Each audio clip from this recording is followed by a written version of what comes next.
hidup ini untuk melayani Tuhan.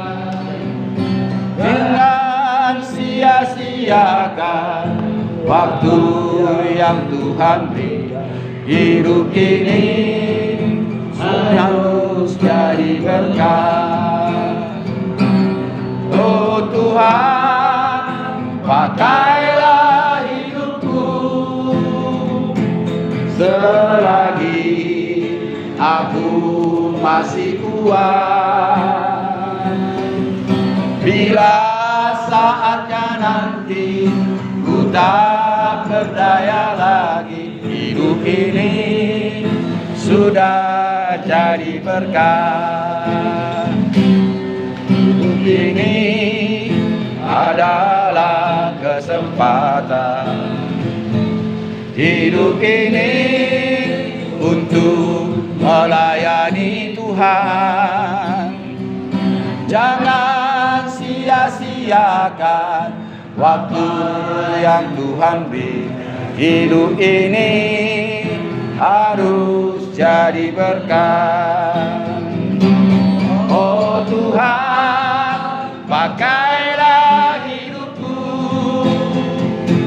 selagi aku masih kuat.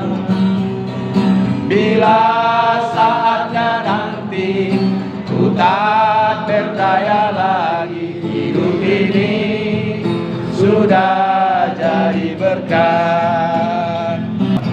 Untuk firman-Mu saat ini, siapkan hatiku Tuhan, dengar firman-Mu saat ini. Curahkan kebenaran-Mu Tuhan bagi jemaat-Mu saat ini. Ku siapkan hatiku Tuhan untuk dengar firman-Mu, firman-Mu,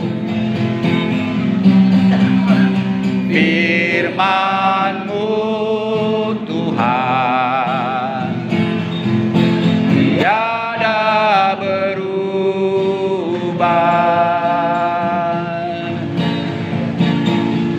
Dahulu, sekarang, selama-lamanya tiada berubah.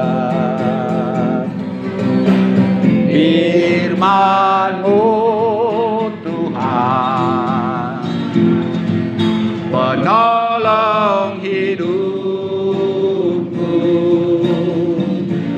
Ku siapkan hatiku Tuhan untuk dengar firman-Mu. Bila sangkakala Allah terdengar, bila orang yang berkeliling tahtanya, bila namaku dipanggil ku ada. Bila bunyi sangkakala, bila bunyi sangkakala, bila bunyi sangkakala, bila bunyi sangkakala ku ada. Bila zaman ini lalu pada hari kiamat, bila orang yang selamat berkeliling tahtanya, bila namaku dipanggil ku ada. Bila bunyi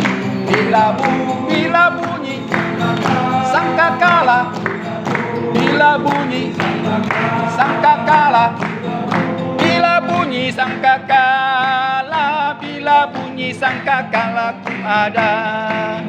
Bila zaman ini lalu pada hari kiamat, bila Allah terdengar, bila orang yang terselamat berkeliling tahtanya, bila namaku dipanggil ku ada. Bila bunyi sangkakala, bila bunyi sangkakala, bila bunyi sangkakala, bila bunyi sangkakala ku ada. Shalom. Tadi hambanya sudah mendahului tadi, makanya kita bernyanyi lagu sangkakala tadi. Soal namamu terdaftar atau tidak. Dan kata-katanya tadi itu, bila orang yang diselamatkan berkeliling tahtanya, bila namaku dipanggilku ada. Ada banyak firman Tuhan, saya tidak usah buka-buka terlalu lama. Saya tidak mau, gara-gara buka firman Tuhan Alkitab begini habis waktu kita. Tetapi apa yang saya katakan ini, percayalah itu semuanya apa adanya. Ya kan? Artinya apa? Ada suara terkadang datang, orang pura-pura dengar, tidak dengar. Ya. Suara Tuhan datang pada kita, pura-pura kita tidak dengar. Yang kedua, suara Tuhan jelas datang sama kita, kita tidak mau melaksanakan apa yang dikatakannya. Suara Tuhan itu ada setiap saat. Ya, setiap saat 24 jam dia ada. Sama dengan kita merayakan Natal sebetulnya 24 jam. Tidak persoalan lagi tanggal dan lahir. Ya, yang penting dia lahir di hatiku. Amin. Ya, amin. Maka daripada itu ingat di Nikodemus. Ada kisah di sini, terlalu lama kita buka-buka, itu di Yohanes tatkala dia berbicara kepada Tuhan Yesus. Nikodemus, bayangkan dia sebagai kepala imam. Imamnya imam, bayangkan itu. Katakanlah dia itu epos, pimpinan gereja, pucuk pimpinan. Ya. Tatkala Yesus mengatakan bahwa engkau harus dilahirkan kembali. Sudah? Itu pernah saudara dengar. Nanti buka di Yohanes. Terus dikatakan, bertanyalah Nikodemus, ya, sangat bodoh dia, sangat tidak jauh penghayatannya tentang dilahirkan kembali. Apakah seorang yang sudah dilahirkan oleh ibunya masuk lagi ke dalam rahimnya maka dilahirkan kembali? Yesus mengatakan tidak. Tetapi engkau harus dilahirkan oleh Roh, bukan lahir secara kedagingan lagi.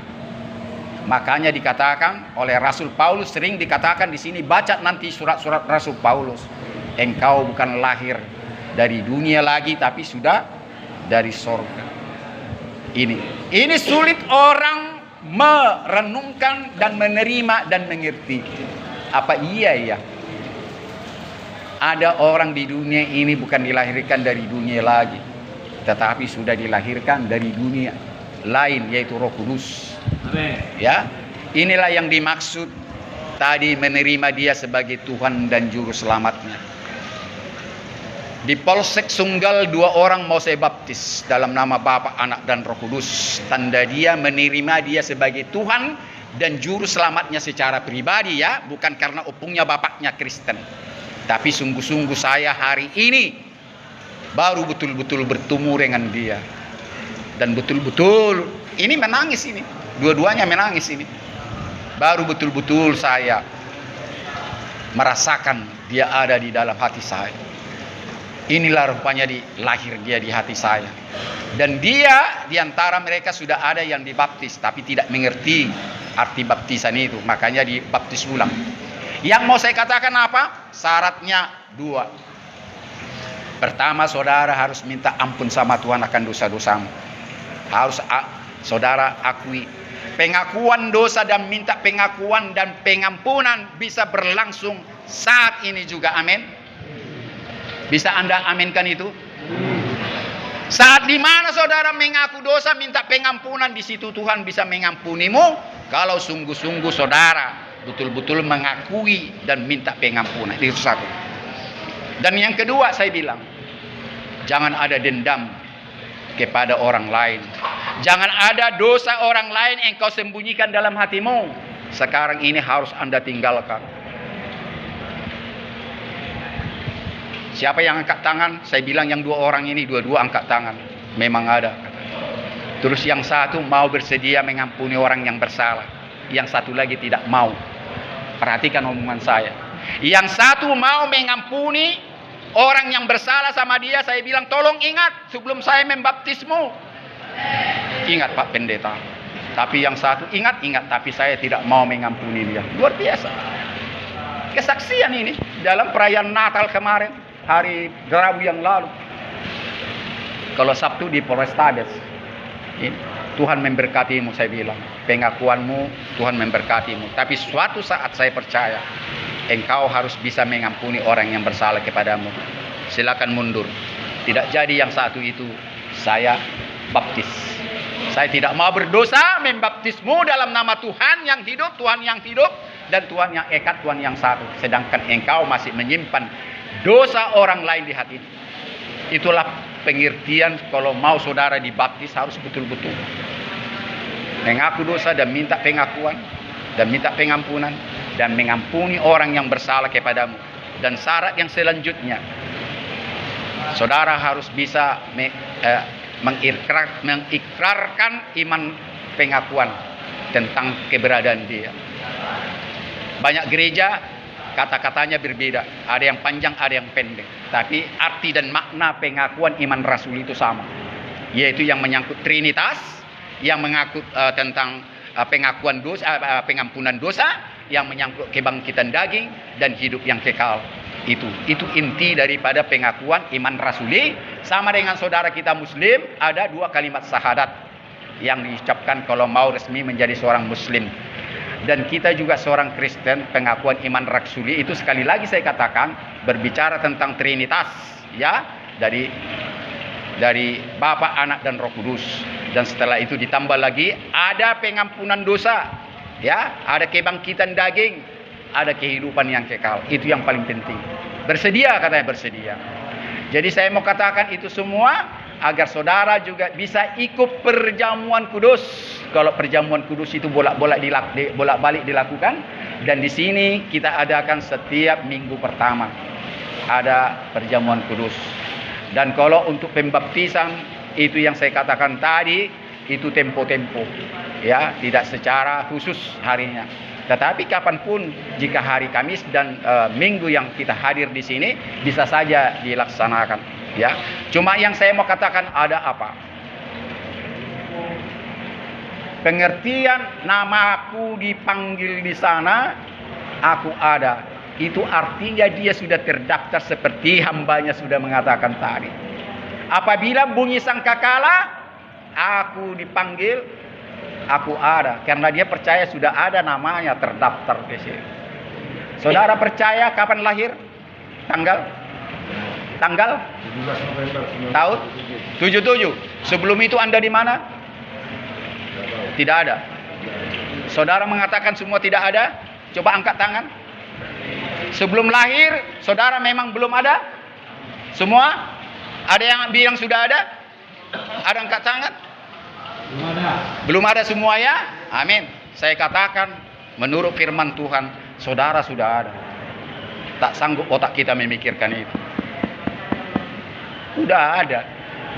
Bahkan baca nanti pengkhotbah, di sana dikatakan tidak ada yang baru di kolong langit ini, dan tidak ada yang baru di bawah bumi ini. Dan yang akan ada pun sudah lama ada. Tak sanggup otak kita memikirkan itu. Bahkan segala sesuatunya ini sudah ada jauh-jauh zaman. Saudara ingat Mika 5 ayat 1? Yang pemerintahannya sudah lama sejak purbakala, padahal dia belum lahir. Yesus Kristus. Mika 5 ayat 1. Hai Bethlehem Efrata, engkau adalah terkecil di Judea, tapi daripadamu akan lahir raja di atas segala raja, yang pemerintahannya sudah lama ada. Dia aja belum lahir, coba. Dan dia disebut Raja Israel sejati untuk selama-lamanya, bukan sebagai presiden negara Israel, tetapi presiden, raja di atas segala raja Israel, yang artinya umat pilihan Tuhan. Saudara dan saya lah Israel itu, amin. Tepuk tangan dulu buat dia. Saudara dan saya tidak ada darah Yahudi, tidak ada darah Israel, tetapi umat kesayangan, umat pilihannya disebut Israel. Jadi tidak sanggup kita memikirkan itu, kawan. Makanya saya bilang, sudah ada sebelum tanggal lahirmu itu ada. Karena dia tahu. Ingat Yeremia? Ingat Nabi sebelum dia diangkat jadi nabi, biar dia jangan gentar dan takut. Dan seperti waktu Musa dipanggil oleh Tuhan, dia berbicara kepada Yeremia dengan roh. Hai Yeremia, jangan engkau mengelak akan dirimu, ya kan, untuk jadi hamba Tuhan. Sebelum engkau ada dalam rahim ibumu, aku sudah mengenal engkau Yeremia. Itu satu. Dan yang kedua, sebelum engkau dilahirkan dari rahim ibumu, aku sudah menguduskan engkau. Sudah? Nanti baca itu di kitab Yeremia ada. Enggak usah buka-buka sekarang. Ingatlah itu. Dan yang mau saya katakan itu tadi. Jadi kalau Yeremia bisa dikenal Tuhan sebelum dia lahir, apa bedanya saudara dan saya? Tepuk tangan dulu sama dia. Jadi jangan pernah saudara mengelak lagi. Bahkan ajal kita pun yang hidup ini, saudara dan saya, dia sudah tahu. Dan kematianmu pun dia sudah tahu, saudaraku. Orang yang kemarin 3 hari yang lalu yang ditabrak di jalan Medan Tebing Tinggi itu, pahanya putus dua-duanya, apa semuanya, ada yang keluar dari dari perutnya, ususnya dan semua. Tuhan sudah tahu. Dan ini yang mau saya renungkan kepada kita soal pencobaan. Dan ini yang mau kita renungkan sekarang ini. Apakah Tuhan tidak mengetahui kejadian itu? Tahu, sebelum kejadian dia sudah tahu akan terjadi, pahanya terputus-putus. Dan perut yang salah satu ada 2 itu perempuan meledak oleh tabrakan itu. Dan saudara akan bertanya, di manakah Tuhan? Apakah Tuhan mengasihi mereka? Otak ini tidak akan sanggup menjawab itu. Bahkan saudara di penjara ini dia sudah tahu. Dan saudara akan kembali di sini dia tahu. Dulu di Polrestabes dengar khotbah saya Natalan, dia sudah tahu akan saudara dengar khotbah saya juga di sini. Amin. Ini dari Polrestabes Bapak. Ikut ini dulu Bapak ini. Ada 2. Dia sudah tahu Bapak. Jadi saya yang tidak tahu karena saya tidak menghafal wajah saudaraku. Kalau wajah saya kan punya ciri khas ya, gundulnya ya. Itu gundulnya. Ini juga gundul saya waktu tahun yang lalu pada saat perayaan Natal di Polrestabes. Jadi sekali lagi jangan pernah saudara dan saya menghindar tentang kebenaran firman Tuhan. Sampai sekarang ada yang bertanya kepada saya, bagaimanakah Tuhan kalian itu tidak bisa menyelamatkan dirinya sendiri, padahal dia raja Yahudi? Kenapa dia bisa dibunuh orang Yahudi sendiri? Pertanyaan bodoh yang tidak tahu akan firman Tuhan. Nanti baca di Yesaya 53. Terlalu lama. Yesaya 53, ingat tentang kelahirannya, bahkan lambungnya sudah ada tertulis di situ. Yesaya 53 itu. Belum dia lahir, belum ditikam lambungnya sudah ada ditulis. Otak kita tidak sanggup memikirkan. Jadi jangan tanya Yesus kenapa tidak membela diri waktu ditangkap di Taman Getsemani. Orang dia sudah tahu kok dia akan ditangkap. Maka itu dia bikin perjamuan kudus. Ingat perjamuan kudus? Ingat murid-muridnya dikumpul. Dia katakan akan hari kematiannya. Sudah tiba waktunya. Murid-muridnya bingung. Anak manusia akan diserahkan. Anak manusia akan mati dan sebagainya. Dikasihlah roti, dipecah-pecahkan. Makanlah, ini akan peringatan akan daku bahwa manusia sudah memecah-mecahkan tubuhku. Dan darahku yang tertumpah dikasihlah minum anggur. Itulah perjamuan kudus yang diminta. Lakukanlah itu menjadi peringatan akan daku. Jangan kita lupa. Dan firman Tuhan mengatakan, siapa yang tidak memakan daging Yesus, siapa yang tidak meminum darahnya, tidak akan masuk ke sorga.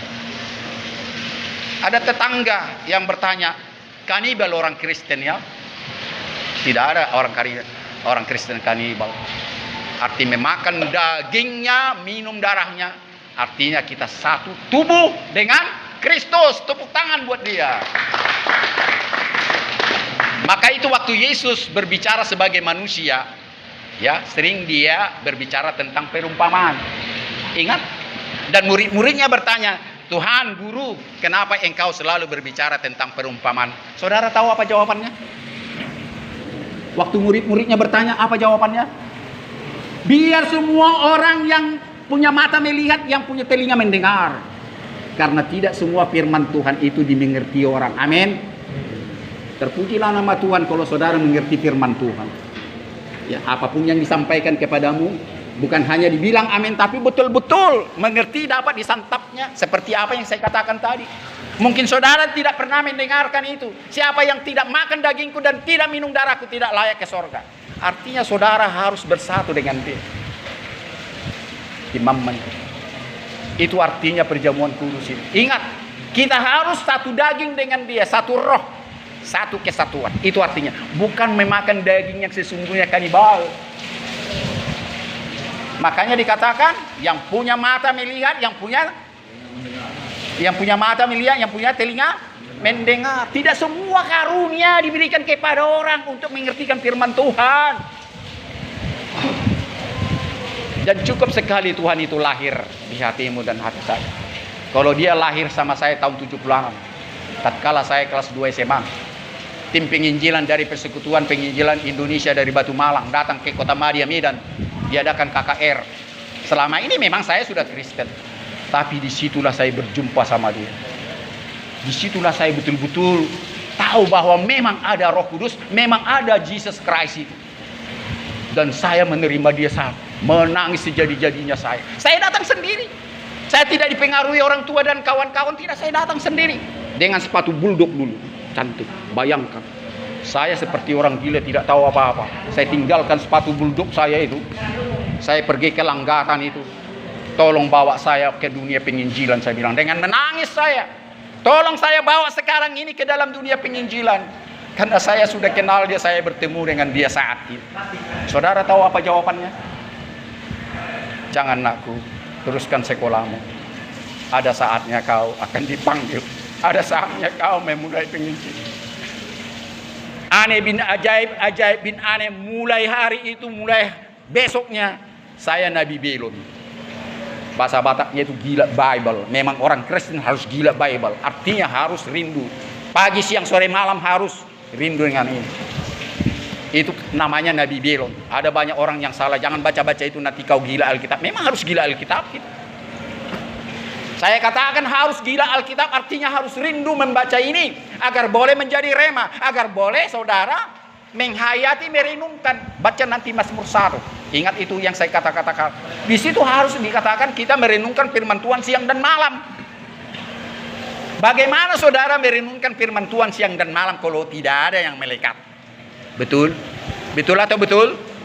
Tunggu ada yang melekat, bukan saudara hafal. Ini firman Tuhan tidak usah dihafal, gak ada gunanya, tidak berkuasa. Tetapi baca dia, renungkan, minta itu menjadi rema. Itulah istilah rema. Amen. Itu istilah rema, bahasa Ibrani. Jadi bukan istilah melekat di sini karena dihafal. Nilai saya pun nampak banyak di sekolah, dari SMP. Bahkan SD saya pernah tinggal kelas sekali. Bapak ini pernah menanyakan saya ini langsung, berapa IQ-mu? Saya nggak pernah periksa IQ. Karena dia tahu, ya, di atas 600 ayat ini sudah melekat. Memang tidak pernah dibuktikan. Cobalah dulu sebutkan. Nggak berani. Dan saudara pun tidak akan berani. Resikonya nanti kalau saya menyebut 600 lebih, apalah keadaan? Mau tanggung jawab? Suatu saat kita di luar, saya akan sebutkan lebih dari 600. Yang jadi saya pertanyaan, ingat waktu Natal di Polrestabes? Ingat pertanyaan saya? Berapa ayat firman Tuhan yang ada dalam hatimu? Coba. Ingat?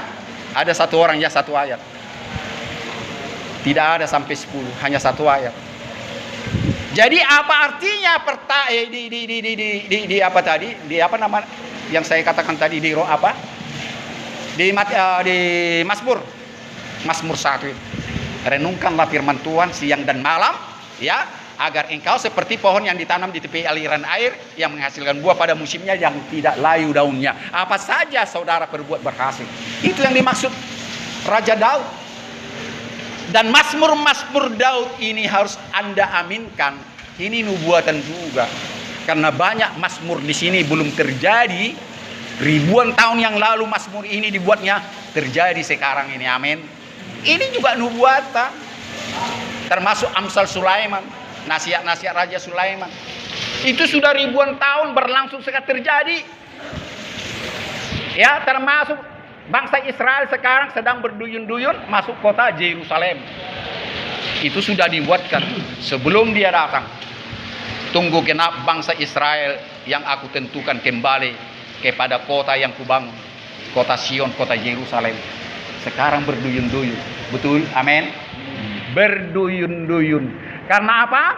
Di nubuatan ini juga bukan hanya Raja Daud, ya, Yesaya, Yeremia, Yeskiel, Daniel, Hosea, Yoel, Amos, Obaya, Yunus, Mika, Nahum, Habakuk, Yefanya, Hagai, Zakaria, Maleaki. Cari di situ tentang Israel, cari di situ tentang kota Sion, cari di situ tentang keselamatan hanya ada di Israel, cari di situ firman Tuhan hanya datang dari kota itu, cari di situ pengetahuan hanya datang dari situ. Siapa mengalahkan pengetahuan Israel? Bukan karena saya Kristen. Ada bangsa yang mengalahkan pengetahuan bangsa Israel? Tolong sebutkan. Tidak. Ini lampu ini dia yang menciptakan. Ya, HP-HP yang ada saudara pegang itu dia yang ciptakan. Ya, nuklir dan sebagainya. Semua mereka yang ciptakan. Bahkan anggur yang ada di Indonesia itu memang tidak langsung dari Israel. Karena Indonesia munafik pemerintahannya, ya bisa memakan anggur Israel tetapi melalui Singapura. Bisa orang Indonesia benci sama Israel tetapi memakan hasil buah anggurnya. Saya mau katakan, orang yang membenci Israel, orang yang mengutuk Israel akan dibenci dan dikutuk oleh Tuhan. Amin. Itu sudah tertulis. Berapa negara yang memerangi Israel dulu? 9, ya. Hanya 1 yang benci sampai sekarang yang tidak mau berdamai. Amin. Di Arab Saudi sekarang ini sudah dibangun gereja atas nama Bunda Maria. Di Arab Saudi sudah didengungkan lagu Israel, lagu kebangsaan. Bukankah ini pertanda bahwa perdamaian sudah ditunjukkan sebelum terjadi tahun-tahun ini? Sudah tertulis di sini akan terjadi perdamaian itu. Perdamaian bukan dilakukan dengan misiu, bukan peperangan, ya, bukan peperangan fisik, tetapi peperangan apa, saudaraku? Saudara tahu? Perdamaian harus dilalui dengan peperangan. Yang dimaksud peperangan di sini apa? Hah? Bukan peperangan fisik, tikam-tikaman, tembak menembak, tetapi perang rohani. Saudara harus berperang dengan kejahatan, saudara harus berperang dengan kezaliman dan sebagainya. Perangi. Maka itu simbol pelayanan saya, prison, hospital, crusade. Biarlah penjara dan rumah sakit itu menjadi laskar-laskar Kristus untuk berperang salib. Perang salib bukan kita berperang kepada orang-orang, tidak, tetapi kita berperang kepada laknat dunia ini. Amin. Kita berperang kepada roh-roh jahat. Kita berperang kepada kemalasan, kebodohan. Kita berperang untuk menjadi kita hamba kebenaran dari hamba dosa. Itu sudah tertulis di dalam Korintus 14, ya. Boleh dibaca di situ ayat 8 dan 9 dan ayat ke-12 dikatakan apa? Ya. Itu bukan, ya, di Roma 6, ya. Saya kadang agak lupa ingat. Roma 6 itu, ya. Kita harus menjadi hamba kebenaran yang tadinya kita hamba dosa. Dan inilah yang kita perangi sehingga kita boleh menjadi Kristen yang sejati. Apalah artinya kita rayakan kelahirannya 2000 tahun yang lalu kalau dia tidak lahir di hatimu. Itu yang saya maksud, saudaraku, dalam khotbah ini. Berikanlah dia lahir di hatimu, karena cukup dia sekali lahir. Karena apa? Firman yang kutanamkan kepadamu tidak akan keluar, tidak akan kembali dengan sia-sia. Dia akan berbuat sesuai dengan kemauanku. Sudah tertulis di sini, cari. Terlalu lama kita buka-buka. Apa yang sudah ditanamkan, dia sendiri yang berbuat. Sehingga apa yang dikatakan firman Tuhan, aku Tuhan turut serta berbuat segala sesuatu kebaikan yang saudara rencanakan. Jadi kalau kita melakukan kebaikan, dia turut serta melakukan itu. Tanpa keturut sertaan sama dia, kita tidak akan sanggup melakukan kebajikan dan kemurahan dan kebenaran dan keadilan. Tidak sanggup. Hanya dialah yang sanggup melakukan itu. Tanpa kita sadari, dia sendiri memampukan kita. Asal saudara mau dan saya. Tetapi kalau saudara tidak mau, nggak ada gunanya. Hai Musa, pimpinlah bangsaku, bangsa Israel yang sekarang ini sudah menjadi budak, diperbudak di Mesir ini. Aku sudah tidak tahan lagi melihat bangsaku, umatku, kata firman Tuhan sama Musa. Tuhan, janganlah pakai aku. Aku berbicara aja pun cadel, apa ya, nggak jelas. Siapa pelawak di TV itu yang itu ngomongnya itu? Gitu. Nggak jelas ya. Pokoknya nggak jelas seperti saya ini ngomong. Aku bicara aja tidak jelas. Ya, dan aku tidak pernah latihan kepemimpinan. Carilah orang yang betul-betul yang bisa memimpin bangsa itu. Sampai berapa kali Tuhan menunjukkan ya kebesaran dia sama Musa agar dia mau jadi pemimpin bangsa Israel, mengeluarkan bangsa itu dari tanah Mesir.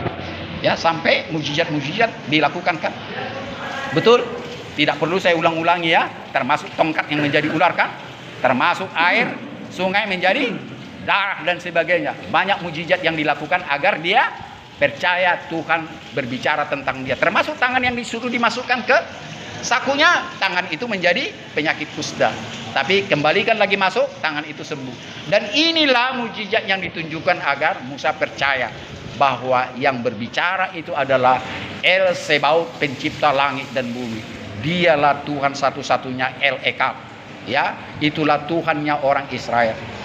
Ada satu yang baru saya masuk dalam hati dan pikiran saya mau saya sampaikan kepada saudara.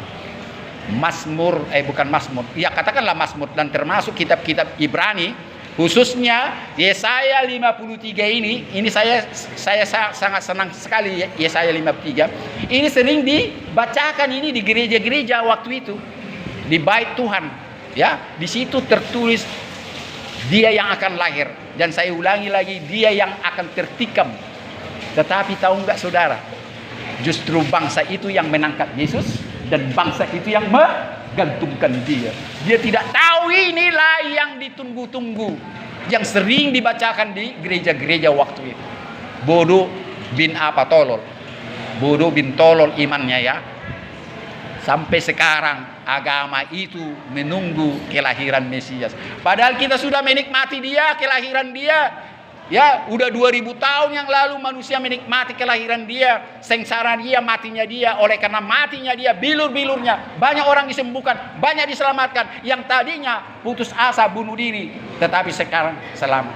Termasuk yang di sebelah kananmu, ancaman hukumannya begitu berat, tetapi lihat wajahnya cerah. Cerah. Pertama datang di sini dia menangis. Pak Pendeta, sudahlah aku berserah. Tak ada yang bisa kulakukan lagi. Aku membunuh. Sudahlah, aku tidak tahan. Dia tahu sudah ancaman hukumannya. Tetapi saya bilang, tubuhmu memang terpenjara, tetapi rohmu dimerdekakan Tuhan. Haleluya, amin. Amin. Saudara mau memilih yang mana? Saudara bebas di luar, tapi rohmu terkungkung, terpenjara. Saudara tidak bisa berkomunikasi dengan dia. Daripada saudara di penjara, tapi rohmu, imanmu, jiwamu dan batinmu beria-ria, bersorak-sorak, memuji dia, merasakan kehadiranmu di penjara ini. Mana saudara pilih? Tentu yang kedua ini kan. Buat apa saudara di sana bebas, tetapi engkau tidak pernah menemukan jati dirimu. Engkau tidak pernah menemukan Tuhanmu. Engkau tetap bimbang, ragu, cemas, ketakutan terus. Ada dulu Raja Begal di sini, nangis di sini. Terima kasih Pak Pendeta, aku ditangkap. Aku tidak tahu kalau tidak ditangkap polisi, aku bisa dibakar karena semua orang tahu siapa yang begal, ya, dibakar hidup-hidup. Terutama di Jawa sana. Di sini air mata itu turun. Terima kasih. Aku ditangkap, aku sudah siap. Kalau bernyanyi dia melompat-lompat. Ada lagi orang Nias lagi kecil, belasan tahun, ya. Belasan tahun ancaman hukumannya. Wah, kayak Raja Daud dia loncat-loncat di sini. Kalau mereka bisa, kalau Jack Marpaung bisa, kenapa saudara tidak? Serahkan hidupmu kepada dia. Yang bisa merubah hidupmu saat ini juga. Jangan tunggu besok. Nikodemus, udah saya bilang tadi, kepala imam. Dia tidak tahu artinya dilahirkan kembali. The new life. Kita harus dilahirkan kembali. yaitu menerima dia sebagai Tuhan dan Juru Selamatmu ke dalam hatimu, cukup sekali. Kalau pengampunan dosa boleh berulang-ulang, kalau perjamuan kudus boleh berulang-ulang. Tetapi kalau saudara menerima dia sebagai Tuhan dan Juru Selamat, cukup sekali. Kalau saudara melanggar dosa, itu lain hal. Saudara minta pengampunan. Tetapi tidak usah saudara berulang-ulang. Dia malah marah nanti. Ngapain kau ulang-ulang kau minta? Kan aku ada tetap. Amin. Amin, saudaraku. Tidak usah berulang-ulang, maka dia bingung. Ngapain kau undang aku tiap hari? Tidak usah. Sekali kau undang, dia ada di sini.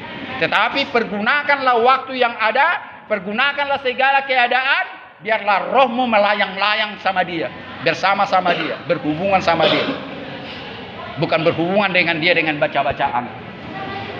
Siapa di sini ada 2 bacaan? Tolong angkat tangan dulu.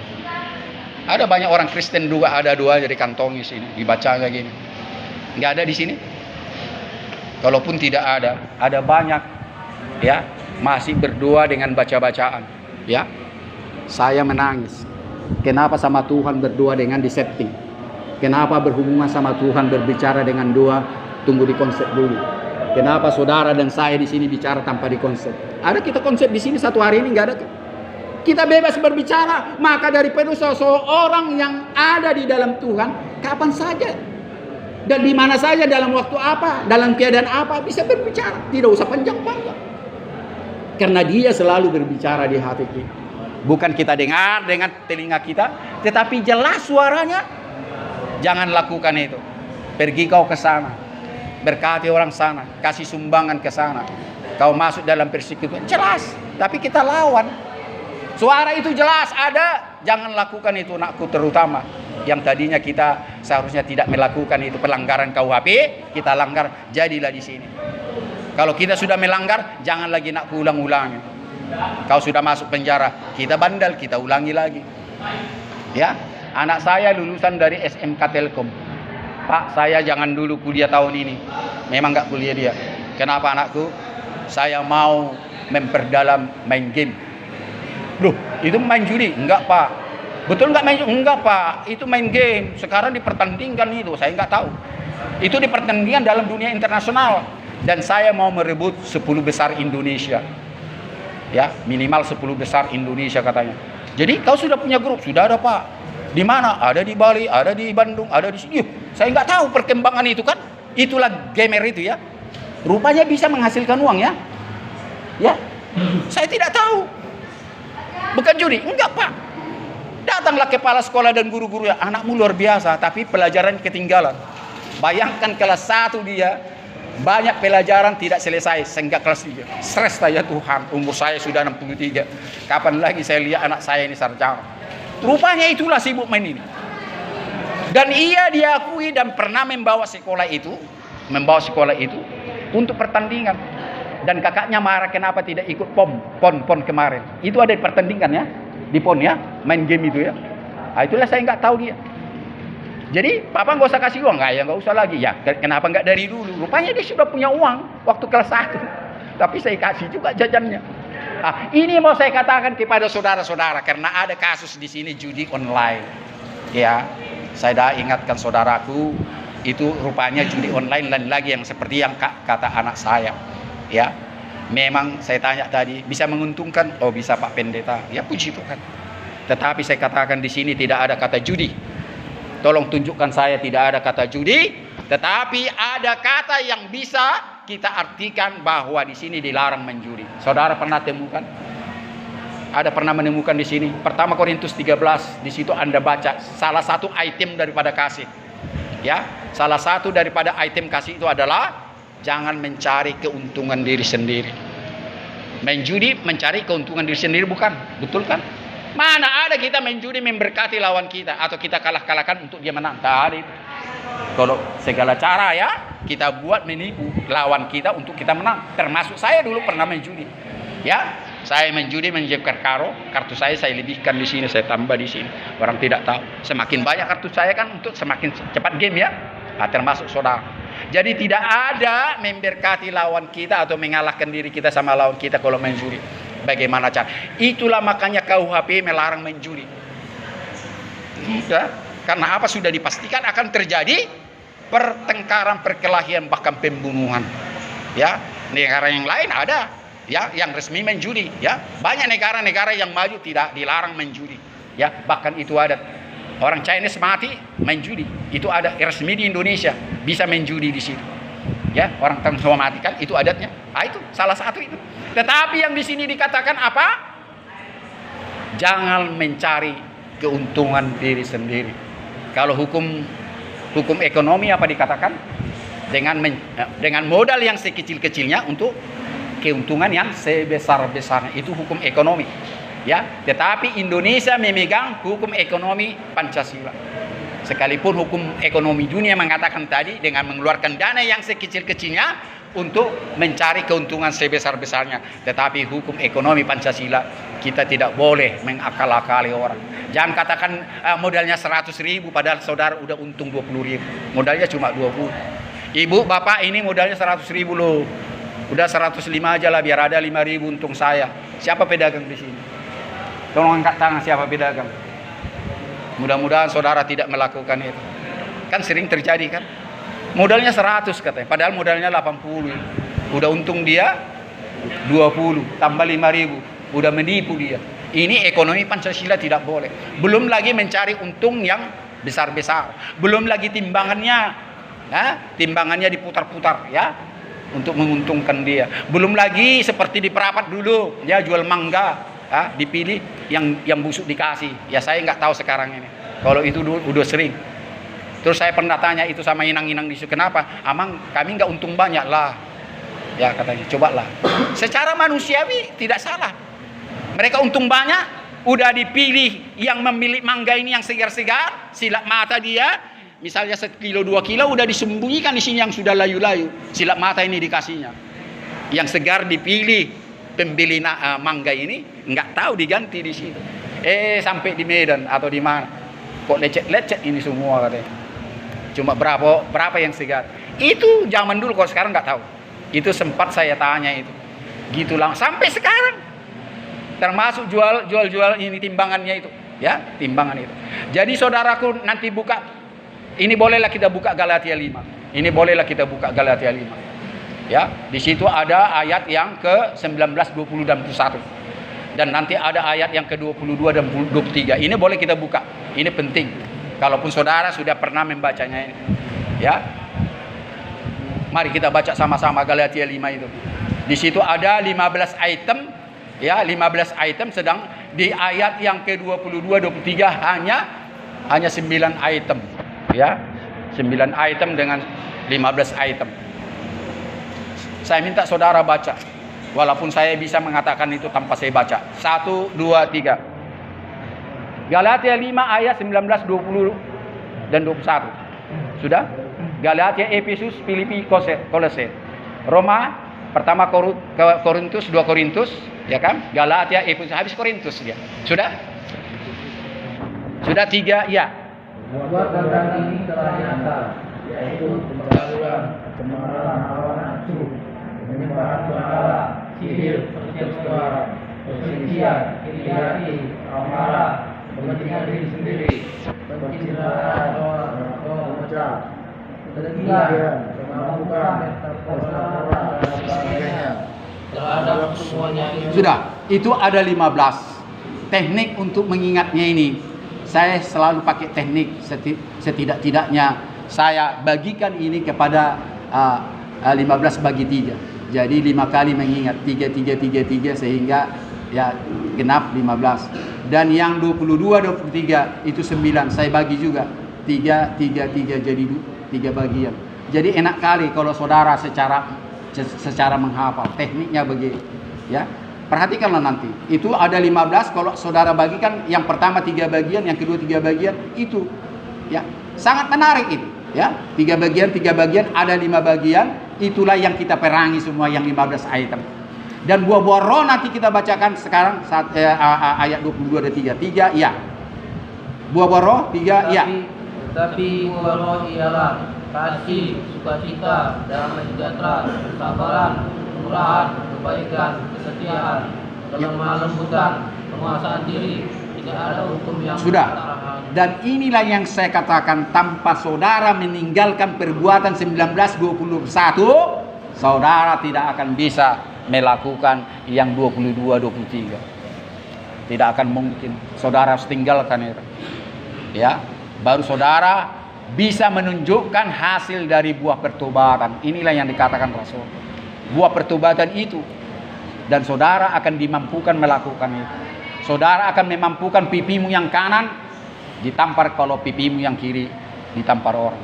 Saudara bisa memampukan orang yang berutang kepadamu 2-3 kali, kau tagih tidak dikasih, sudah berkati itu. Dan saudara bisa memberkati orang yang menyakitkan hati dan mengampuni dosanya. Tanpa itu saudara tidak bisa. Ini semuanya makanya dikatakan, apa Bible mengatakan, engkau bukan lahir dari dunia lagi, tetapi sudah dilahirkan oleh Roh Kudus. Dan Roh Kudus itulah memampukan orang melakukan segala kehendak Tuhan itu. Ya, percayalah. Ya saudara mungkin tidak mengerti karena belum masuk di dalamnya. Pada saudara nanti masuk, oh iya ya, betul juga ya. Tapi saya percaya, saudaramu yang sebelah kanan ini, saya yakin tadinya dia ketakutan di sini, malah dia senang. Lihat wajahnya cerah. Kalau dulu sini kurus, lesu. Saya nggak nambah-nambah. Karena apa? Kebenaran didapat di sini. Itu yang membuat dia teguh.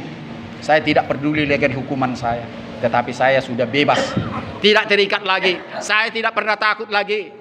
Apapun yang terjadi, hukuman apapun yang terjadi kepada saya, karena saya sudah dilepaskan, sudah dimerdekakan. Maka itu sekali lagi saya katakan, Prison Hospital Crusade for Christ. Artinya, biarlah orang-orang di penjara ini menjadi laskar Kristus. Kita memerangi apa yang Tuhan tidak mau. Kita tinggalkan itu, sehingga kita memulai hidup baru. Itu the new life. Kita tinggalkan hidup lama. Itu yang Tuhan mau. Capek kita khotbah bolak-balik. Sampai beliau ini sering berteologi. Karena latar belakangnya master teologi. Saya akui. Ya saya jarang-jarang saya berteologi. Artinya terlalu dalam berbicara tentang itu.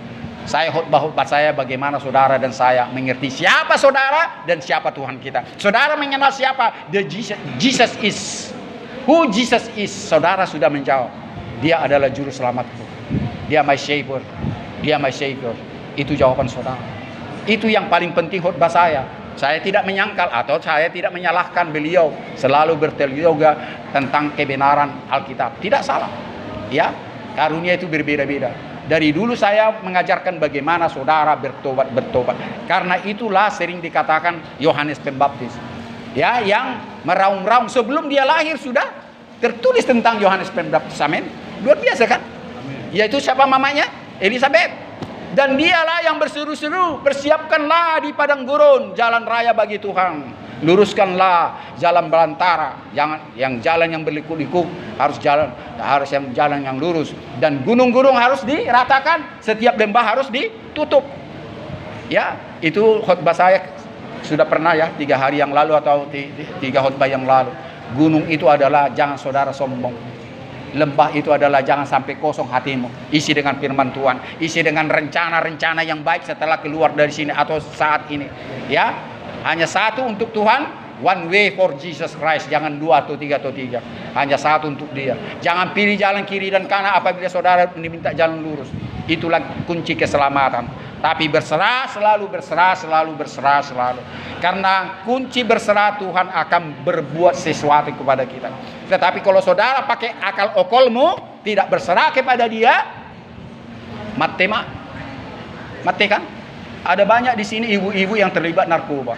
Ya macam mana lah amang pendeta, anakku gini-gini, suami saya bolak-balik mabuk. Ya macam mana cepat jual narkoba dia ketangkul. Jadilah di sini penghuni hotel Prodium ya.